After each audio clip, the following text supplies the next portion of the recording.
જન્મવું આપણા હાથમાં નથી, પણ પરમાત્માની ભક્તિની અંદર આરાધનાની સાધનાની અંદર બસ આપણે વહેલા મોડા ન બનીએ, વહેલા મોડા ન પહોંચીએ, ટાઈમસર પહોંચીએ તો પણ ગ્રહો આપણા ફેવરમાં આવ્યા વગર રહેતા નથી. બસ પૂજાની શરૂઆત કરીએ.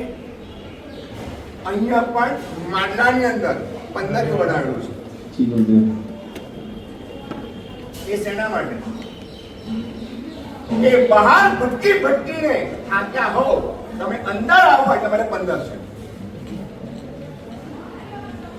કહેવાય છે ક્યાંય પણ ફરીએ, ક્યાંય પણ ખાઈએ, પણ સંતોષ તો ત્યારે થાય કે ઘરે આવીને એક ખાખરોને ચા પણ ખાઈ લઈએ તો.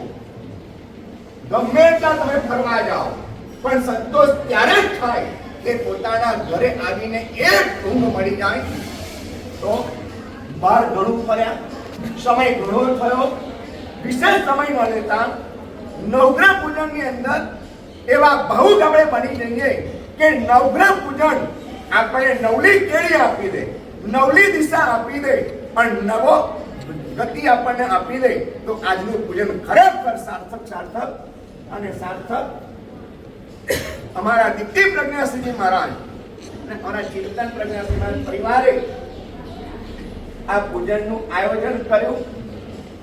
અમે બંને મળીને આ આયોજન થયું છે અને આયોજન વેરી સક્સેસ થઈ રહ્યું છે.